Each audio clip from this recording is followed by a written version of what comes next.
Before I tell you this one, I need you to understand something. I've pulled 61 people out of the water and off the rocks in 18 years on this coast, and only one of them ever made me want to quit the job entirely. Before we begin, hit subscribe. This is Storyline Audiobooks. Asterisk Scene 1. The Call. My name doesn't matter for this one. What matters is the badge I used to carry for the Cape Varick Volunteer Marine Rescue. A little outfit that covered about 40 miles of rocky coastline in the Pacific Northwest. The kind of place where the fog doesn't lift so much as it just relocates for a while. Cape Varick isn't on most maps anymore. The lighthouse that gave the Cape its name was decommissioned in the early 2000s, automated, and then, a few years after that, essentially abandoned except for one family who stayed on as unofficial caretakers because the state couldn't be bothered to demolish the place, and nobody else wanted to live somewhere that lost cell signal every time the wind picked up past 20 knots. That family was the Aldrins. Tom Aldrin, his wife Carol, and their daughter Beth, who was 22 the year all this happened. I want to say this next part carefully, because I've turned it over in my head more times than I can count. I likes the Aldrins. Tom used to wave us in with a flashlight during bad weather, like he was some kind of air traffic controller for boats, which never failed to make the newer volunteers laugh even when we were freezing half to death. Beth used to bring us thermoses of coffee when we ran drills near the point, and she made genuinely terrible coffee, and we drank it anyway because it was polite, and because, frankly, when you're out on cold water for 6 hours, terrible coffee is still coffee. The call came in on a Thursday night in October, and it came from Tom himself, which was unusual because Tom Aldrin was not a man who called anybody unless the situation had gone sideways in a serious way. He said Beth had gone down to check the tide pools near Fens Hollow. That's a stretch of exposed rock and sea caves about a mile south of the lighthouse, accessible only at low tide, sometime around 4 in the afternoon, and hadn't come back by dark. He said that wasn't like her. Beth knew that water. She'd grown up climbing those rocks. She knew the tide tables better than the harbor master did. We staged at the lighthouse access road a little after 9 that night. There were 6 of us to start. Myself, my partner Dale, a young volunteer named Priya, who'd only been with the unit 8 months, and 3 more from the county side once word got around. Tom met us at the gate with a flashlight in one hand and a fishing knife in the other, which he seemed to have forgotten he was holding. The way people do when their hands need something to hold on to. And there's nothing appropriate around. Carol stood behind him in the doorway of the lighthouse keeper's cottage, arms wrapped around herself, not saying much of anything. She's not answering her radio, Tom told us. Beth carried a handheld marine radio whenever she went down to the hollow, standard practice out there, because the terrain ate cell signal for breakfast. She's not answering, and the tide's coming back in about 3 hours, and there's really only one way in and out of that stretch once the water's up. That last part is the detail that put a knot in my stomach right away. Fens Hollow isn't dangerous under normal circumstances if you know it.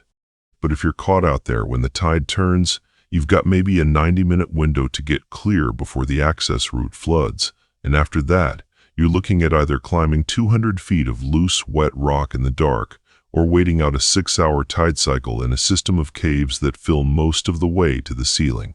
We moved fast. SCN2. The Horrell. The trail down to Fens Hollow drops through a stand of wind-bent spruce before it opens onto exposed shale. And even with headlamps, it's a nasty scramble in daylight, let alone at night with a rising tide chewing at the clock. Dale took point. I remember him saying, low, almost to himself, that he hated this stretch of coast, that it always felt like it was watching you work, which is the kind of thing you say to break tension and not because you mean it literally. At the time, none of us meant it literally. We reached the first tide pools around 10. That's where we found Beth's day pack, sitting upright on a flat rock about 10 feet above the current waterline, zipped shut, completely dry. Nothing wrong with it. No sign of struggle, no blood, nothing knocked over. If anything, it looked deliberately placed, set down the way you'd set something down if you intended to come right back for it. 15 feet further, we found one of her boots. Now, I want to be clear about something, because I know how these stories go, and I know what you're already thinking. One boot doesn't necessarily mean anything sinister. People lose footwear on wet rock all the time. A wave comes in, sucks a loose shoe right off a ledge, and that's that. Dale actually said as much, and I remember agreeing with him, because it was easier to agree with him than to sit with the alternative. But then, another 40 feet in, closer to the cave mouths that pock the base of the hollow's cliff face, we found the second boot. And unlike the first one, this one hadn't been swept anywhere. It was sitting neatly beside a boulder, laces still tied in a bow, like Beth had simply stepped out of it and left it standing there. Priya was the one who said it out loud. She tipped them off on purpose. Nobody argued with her. We fanned out. The tide clock in my head was getting louder than the actual tide, if that makes sense. That particular kind of dread where your body starts doing math you don't want it to do. 90 minutes. We'd already used almost 40 of them just getting down the trail and finding the pack. It was Dale who found the jacket. Beth's rain shell, army green, the one she wore constantly. The one Tom had specifically described to us at the gate. It was hanging, not dropped, not caught on a branch, hanging, off a spur of rock at the mouth of the largest cave in the hollow, the one the locals call the Throat, on account of how the opening narrows dramatically about 60 feet in and forces you to crouch, then crawl, then crawl, then, if you're foolish enough to keep going, squeeze on your belly through a gap barely wider than your shoulders before it opens into a chamber nobody in my unit had ever actually mapped. Because nobody had ever had a reason to go that far in. We had a reason now. Asterisk scene 3-3. Into the trot. Dale wanted to call it in and wait for a technical cave team from the county, the guys with the proper gear, the guys trained for confined space work. Under any other circumstances, I would have agreed with him in a heartbeat. But we had, by my count, about 35 minutes before that tide made the decision for us, one way or another. And 35 minutes was not enough time for a cave team to mobilize from 2 counties over. So it was me, Dale, and Priya who went in, with the county volunteers staying topside to keep working the surface search and monitor the water. I remember the smell first. That same cold, mineral, faintly metallic smell that people who spent time underground always mention, like wet stone and old pennies.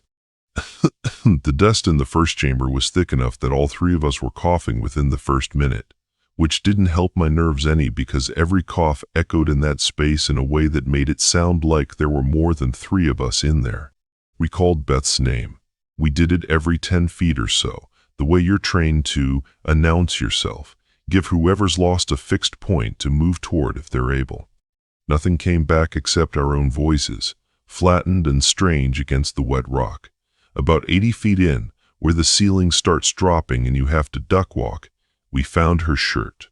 I'm not going to describe every article of clothing we found after that, because I think you already understand the pattern, and honestly, cataloging it a piece at a time doesn't make it scarier. It makes it sadder. What I will tell you is that by the time we reached the narrowest point of the throat, the belly crawl section, Beth had left behind essentially everything except what she'd been born with, and every single item had been placed, not dropped, folded in a few cases, stacked in one particularly strange instance involving her socks, which were tucked neatly inside each other, like a person getting ready for bed rather than a person fleeing in a cave at night. Priya's voice cracked a little when she said, "This isn't panic, this is a routine." I told her to keep moving, mostly because I didn't have a good answer for that and didn't want to sit with the question. We were losing daylight, not that there'd been much of it to lose underground, but more importantly, we were losing tide window, and somewhere behind us the sea was creeping back into the lower chambers we'd already passed through. The belly crawl section was the worst 10 minutes of my professional life up to that point. And I want to be honest that I include 2 overseas deployments with the National Guard's Disaster Response Unit in that comparison. You go in flat on your chest, Headlamp pointed straight ahead because there's no room to turn your head more than an inch or two in either direction, breathing dust and stone-cold air, and the whole time you can feel the ceiling maybe 4 inches above the back of your skull. Dale went first. I went second. Priya, smallest of us, brought up the rear, and I remember hearing her breathing get ragged behind me. Not from exertion, she was in better shape than either of us, but from something closer to a panic she was fighting down hard and mostly succeeding. And then Dale stopped. Just stopped, dead in front of me, and said one word. Listen. Asterisk Scene 4, the Scene 4. The chamber ask. We went still, in that kind of silence. True underground silence. The kind that doesn't exist anywhere on the surface of the earth. You become aware of your own heartbeat as an external sound, something happening at a distance from you rather than inside you. Under that, and I want to stress that all three of us heard this independently and gave nearly identical descriptions to the county sheriff's investigator 2 days later. We heard breathing, not our own. A fourth set, slow, deliberate, and this is the part none of us could adequately explain afterward. Patient, not the ragged breathing of someone frightened or in distress. Something closer to a person waiting. Dale called out Beth's name one more time, and something in the dark laughed. I need to be precise about this because it matters. It was not a scream. It was not a sob of relief. The sound a rescued person makes when they hear help arrive. It was a short, low laugh, almost fond, the kind of sound you'd make at a joke only you understood. Priya's hand found my ankle behind me and gripped it hard enough to bruise. We pushed forward the last 15 feet faster than any of us should have in that confined space, and the passage opened, finally, mercifully, into a chamber roughly the size of a 2-car garage, ceiling high enough to stand in. Walls slick with moisture and streaked in places with a dark mineral deposit that, in the wavering light of 3 headlamps, looked uncomfortably like old bloodstains, though later analysis would confirm it was iron oxide, entirely explainable. Beth was sitting in the center of that chamber, naked, knees drawn up to her chest, perfectly calm, perfectly still except for the slow rise and fall of her breathing, which was the sound we'd heard from the crawlway. I've pulled 61 people out of dangerous situations on this coast. I've seen hypothermia, shock, exposure, drowning survivors, cliff fall victims. I have never, before or since, seen a human face wear the expression Beth Aldrin was wearing when our 3 headlamps hit her at once. She smiled at us. You found me, she said, and her voice was perfectly even, perfectly reasonable, the voice of someone commenting on the weather. That took longer than I expected. Dale, God love him, tried to do his job. He moved toward her with a thermal blanket already coming out of his pack, already talking in that calm professional cadence we're all trained in. You're safe now. We're going to get you out of here. Can you tell me if you're hurt anywhere? And Beth watched him approach with an expression that I can only describe as curiosity. Not fear, not relief, curiosity, the way you might watch an insect crawl toward you across a table, wondering idly what it's going to do next. You shouldn't have come down here, she said, still smiling, still perfectly pleasant. It doesn't like more than one at a time. Shh. I told Dale to hold up. He didn't listen, or didn't hear me over his own training kicking in, and he closed the last few feet of distance and reached out to drape the blanket over her shoulders. That's when she bit him. Scene 5. The struggly ost want to walk you through this slowly, because it happened fast. And fast things are hard to describe accurately. But I've replayed it in my head enough times now that I think I can give you an honest account. Dale had the blanket around her shoulders and was crouching to check her for injuries. Standard protocol, look for obvious trauma before you attempt to move someone, and Beth's hand came up and closed around his forearm with a grip that, according to Dale's own account later, felt less like a hand and more like a hydraulic clamp. Then she turned her head and bit down through the fabric of his jacket sleeve hard enough to draw blood through 2 layers of material. Dale screamed. I don't say that to be dramatic. I say it because Dale was a former logger who'd once walked half a mile on a broken ankle, rather than call in a rescue for himself, and the sound he made was not a sound I associated with a man like that. It was pain, yes, but under the pain there was something closer to horror, the specific horror of understanding, mid-bite, that the person biting you is not confused or frightened, but entirely, deliberately doing this on purpose and enjoying it. Priya and I got to him at nearly the same moment. Between the two of us, we managed to pry Beth's jaw open. And I want to note, for what it's worth, that this took considerable force, more than a woman of her build should reasonably have been able to exert, and pulled Dale free. His arm was bleeding badly enough that even in the dim headlamp light we could see it soaking through his sleeve. Beth didn't come after us again immediately. She simply sat back down, cross-legged, still wearing that same faint, pleasant smile, and watched the 3 of us with what I can only call polite interest, as though she were waiting to see what we'd do next rather than actively planning to do anything herself. He shouldn't have touched me, she said. It gets upset when people touch me before it's finished. None of us asked what it meant. I want to be honest about that. All 3 of us, in our post-in statements, admitted to some version of the same thing. We did not ask, because some animal part of our brain had already decided we did not want to know the answer. And getting Dale and Beth both out of that cave before the tide sealed us all in, permanently had become the only priority any of us could hold on to. Getting her out took another 20 minutes I don't have the stomach to fully recount. She didn't fight us again, exactly. But she also didn't cooperate, going limp in a way that made every foot of the crawlway back through the throat a battle of leverage and exhaustion, punctuated by that same low, fond laugh every time one of us grunted with the effort of dragging her weight through the narrow gap.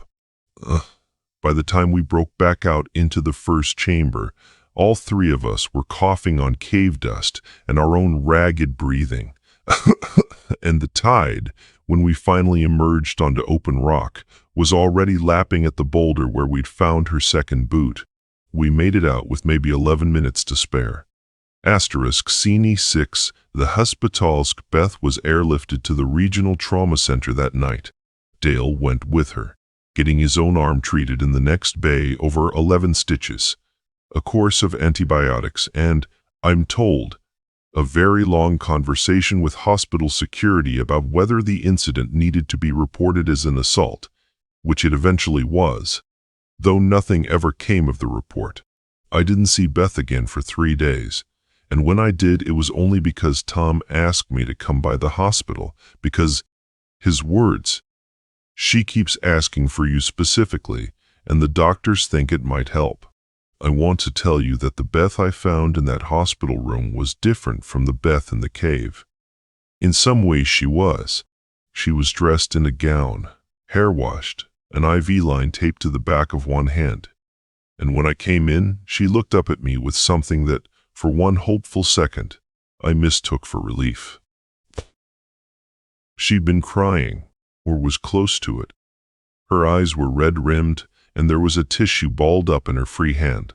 I don't remember most of it, she told me, and her voice cracked on the last word in a way that sounded, finally, human and frightened rather than calm and unsettling. I remember going down to check the tide pools. I think I remember something in the second cave mouth. Something I thought was a seal, maybe, or driftwood, and then it's just gone. Days are just gone. I believed her. I want you to understand that I believed her completely.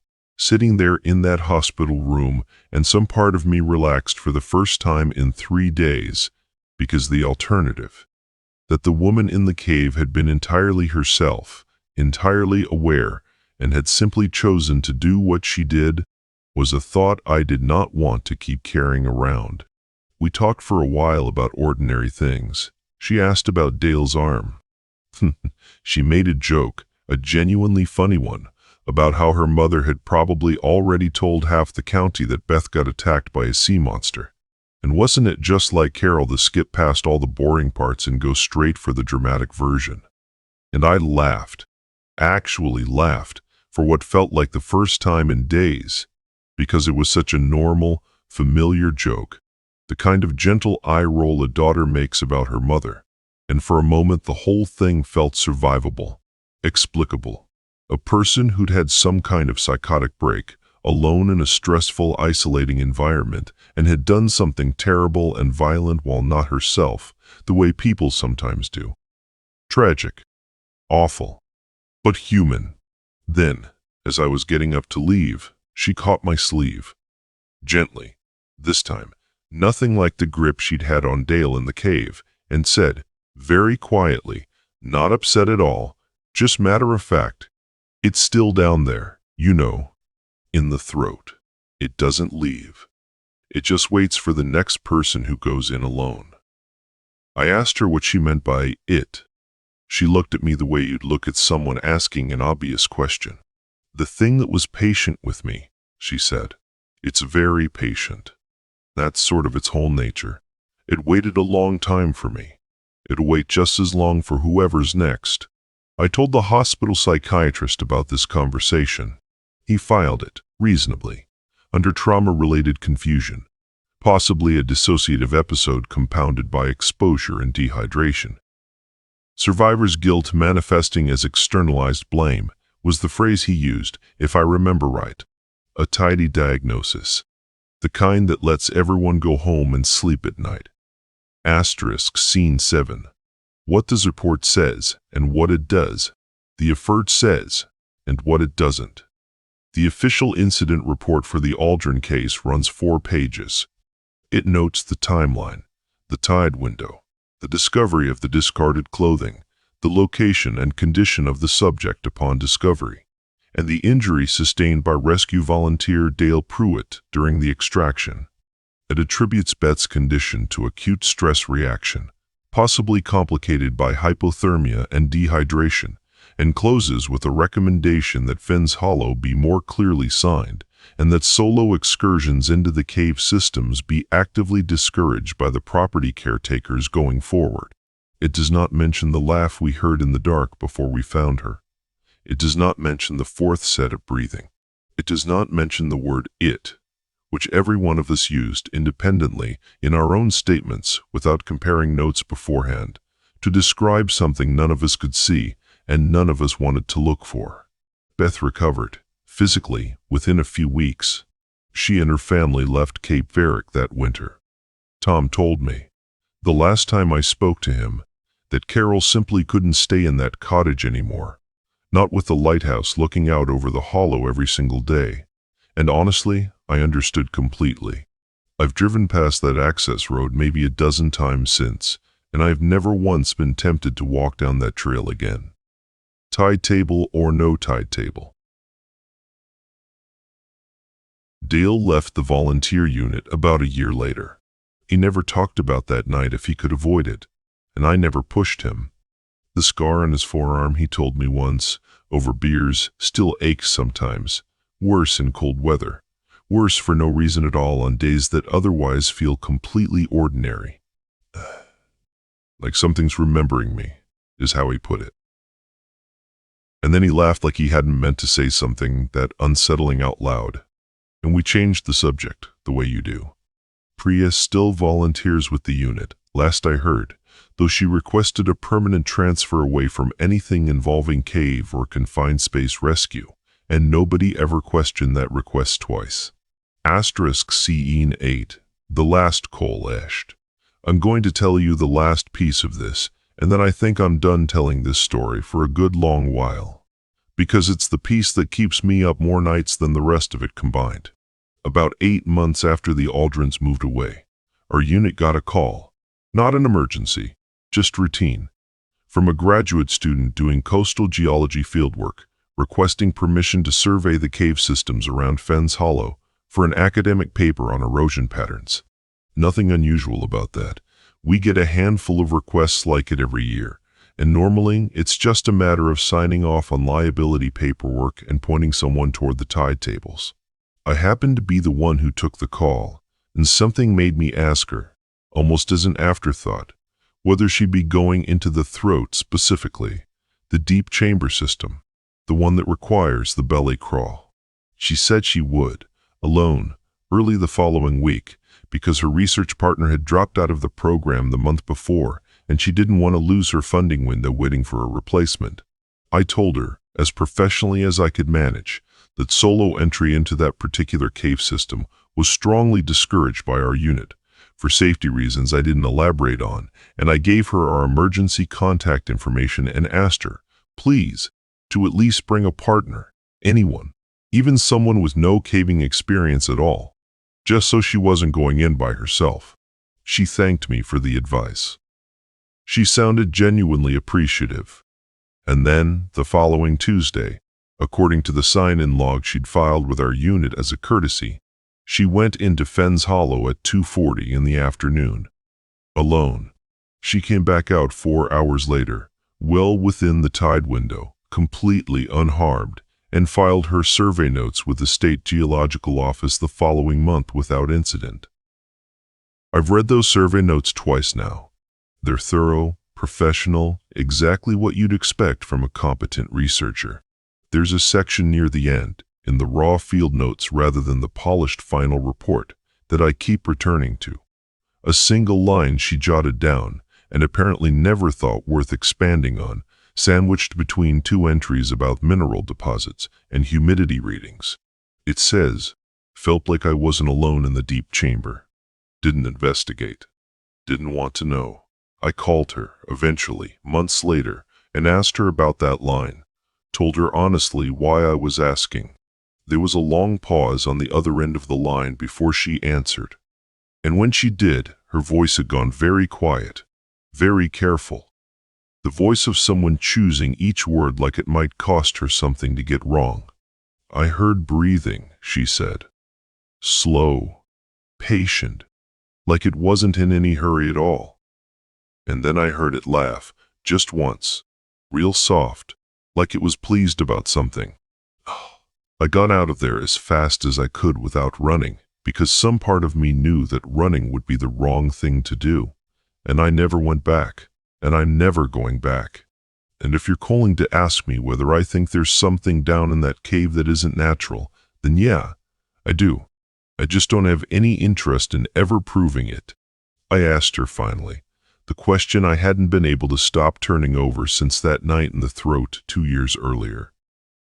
The question none of the official reports ever bothered to ask. Why would something patient enough to wait undisturbed in the dark for who knows how many years, decades, maybe longer, for all any of us knew, let her walk back out unharmed when it hadn't let Beth Aldrin leave that chamber the same person who'd walked in? The researcher didn't answer that one right away. When she finally did, she said the only thing that has ever genuinely made my blood run cold in 18 years of doing this job, more than the cave, more than the bite, more than that laugh in the dark. Maybe, she said, it already got what it wanted out of her, and maybe whatever that was, it's not finished using it yet. I think about Beth Aldrin sometimes, wherever she and her family ended up. I hope, honestly, that she's all right. I hope that whatever happened to her in that cave really was just a terrible, explainable break from reality, the kind doctors can name and treat and eventually close the file on. But I keep thinking about that hospital room, about the way she caught my sleeve, gently, and told me, without a trace of fear in her voice, that it was patient, and that it would wait just as long for whoever came next. And I keep thinking about the fact that nobody, not the sheriff's department, not the State Geological Office, not one single person in an official capacity, has ever gone back down into that deep chamber to check whether anything is actually still down there. Because after Beth Aldrin and after that graduate student's field notes, the honest truth is this. Everyone who has ever gotten close enough to know for certain has made exactly the same choice. They didn't investigate. They didn't want to know. And neither, if I'm being completely honest with you, do I? Thanks for listening, friends. If this one got under your skin, you already know what to do. Hit that subscribe button, and I'll see you in the dark for the next one.